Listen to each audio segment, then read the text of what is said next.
The JSE All Share Index was up almost 11% in the first 6 months of the year, driven mainly by mining stocks. Laggards, however, include a variety of companies from Tongaat Hulett to Rebosis Property Fund. How should investors be reading this, and where should they be looking for value? To find out, I'm joined in studio by Caroline Cremen, who is a portfolio manager at Adviceworx, and Rowan Williams, a chief investment officer at Nitrogen Fund Managers. Thanks so much for your time. The resources sector, continuing a trend that we did see in the first 3 months of the year, they continue to be on top. Question is this where we should all be putting our money? Can this trend continue? Caroline? Look, I do worry a bit that it is a little bit overdone. We are seeing global growth slowing, even though we're seeing a lot more economic stimulus there. So I would be quite wary of it, especially the multiples some of these things are trading at this point. Okay, Rowan, I mean, Impala Platinum being the main leader on the JSE so far in the past 6 months, that share price up some 96%. It's saying that it expects to swing back to profitability as a result of higher metal prices. Are you as cautious as Caroline in terms of the outlook for the resources sector for the second half of the year?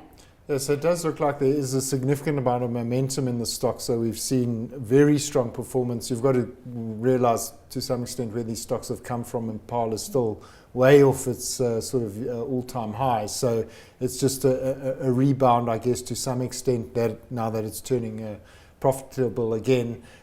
So you've got to look at the fundamentals of each particular sector, the platinums, the golds, those basic materials, and make a call. It does appear that palladium prices are very elevated, which has driven the platinum stocks up because of expected auto catalyst demand. So there can be substitution at these levels. I would be as well quite circumspect. Quite circumspect. I mean, just looking at the top five, Kumba coming in second, Allied Electronics, Sibanye Gold, or Sibanye Stillwater rather, and Anglo American Platinum. Allied Electronics, Caroline, this is an anomaly kind of that stands out amongst the gainers. What's powering that share price? So I think a lot of that is the restructuring of the companies, and this is where you're seeing some of the few individual companies that are performing. You know, they've been bad performers in the past.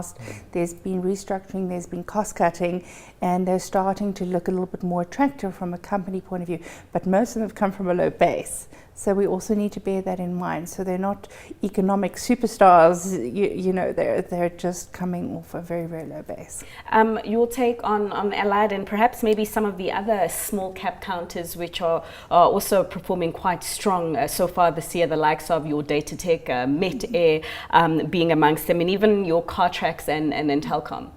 Yeah, so it is mentioning quite specific situations where there's been individual stock performance. I think where specific factors, be it restructuring, improving demand for their products, or continued delivery in certain instances like those small caps, like a Cartrack, for example, has resulted in an improving rating. So you've got improving earnings growth, and we have seen quite a significant re-rating of those stocks. So where the PEs have actually increased, and that has resulted in quite significant share price appreciation.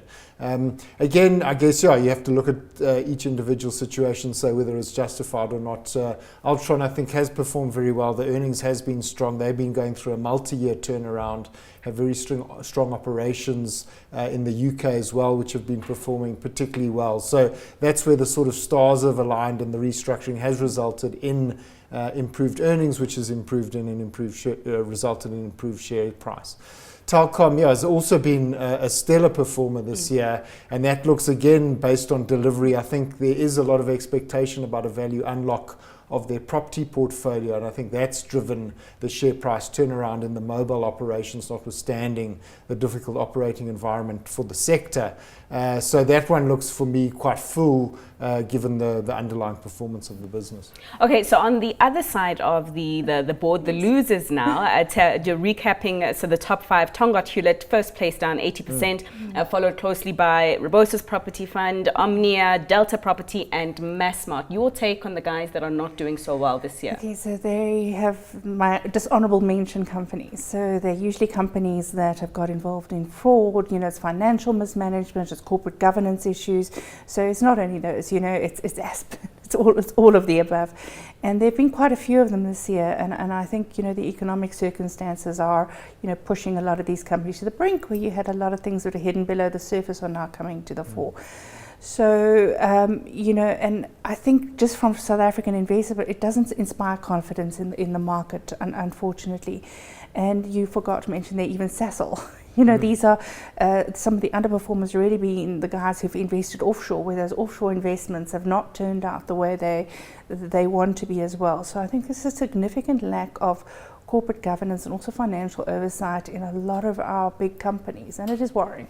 It's worrying. The middle bag of the performance there, what I found interesting is that in terms of your retail and your banking stocks, say for instance, looks like Foschini, the most loved retail stock in terms of its share price appreciation, and Standard Bank and ABSA amongst the banks. Talk to me about that sector.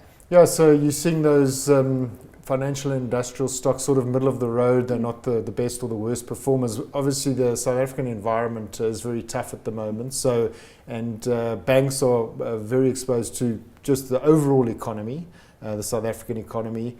Retailers more obviously to the South African consumer, which has been under significant pressure. So if you take Foschini's as an example, that's actually an example where they have expanded offshore, both in Australia and in the UK, where the underlying investments are performing reasonably well.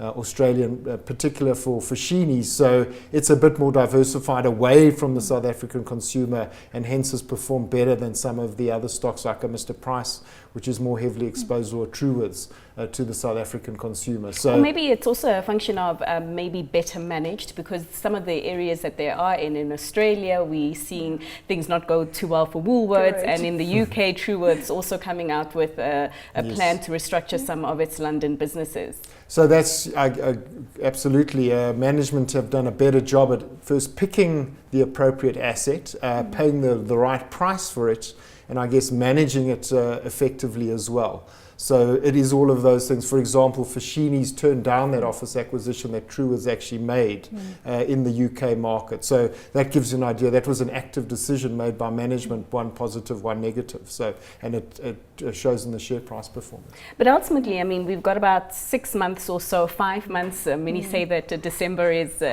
you guys go away on holiday. But for the rest of the year, and you're looking at this and you're thinking, where is the value to be had on the JSE? What should I be picking up in my portfolio? What should I maybe be cutting? Your advice. Look, we don't have a lot of confidence in the local markets, so I think our top picks are still going to be anything rand hedgy. Unfortunately, a lot of the rand hedges, they don't really inspire a lot of confidence either, so I'd be sticking to exchange traded funds. Where you're actually going to invest locally, I think it's very important to look for yield, but be careful that you're not stuck in a value trap. Vodacom is a great example.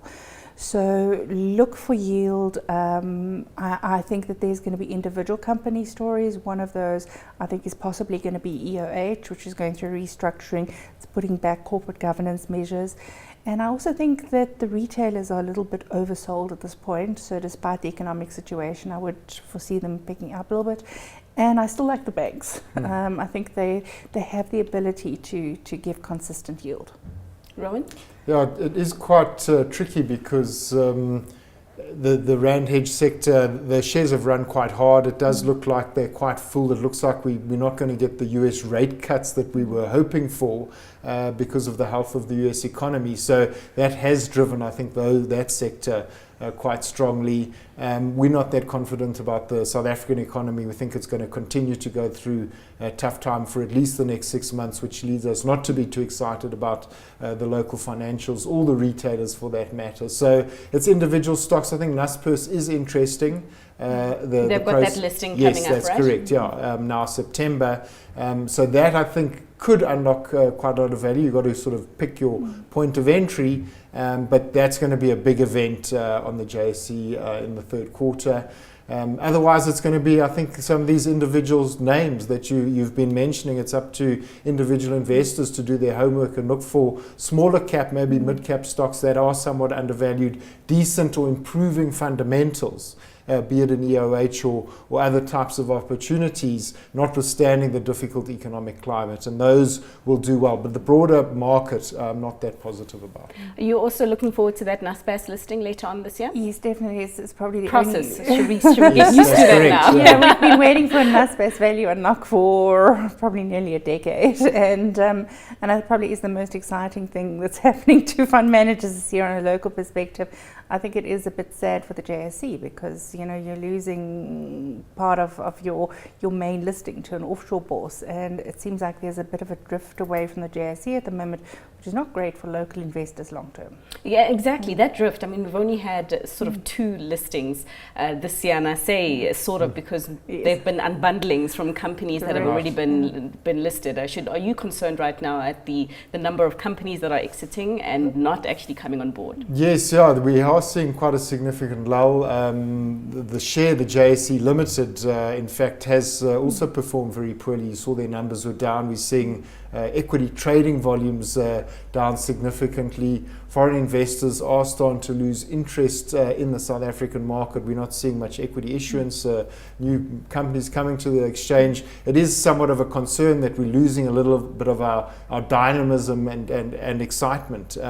So what we really need to see is improving confidence in the local economy, and I think that's something investors can watch for. If we see improving policy decisions or policy outlook for the economy, I think that would be a signal to start buying those domestic stocks, but I would wait until then. Very quickly, because we are out of time, we didn't mention the issue of the trade war because it's been a dominant theme across global markets for some time now. Going into the second half of the year, are you expecting President Donald Trump to backpedal on his trade truce with China, or do you expect the trade tension to continue to be something that affects stocks? Look, I would like to think that he has enough common sense to want to be out of this by the time he starts electioneering, which is going to be in about February next year.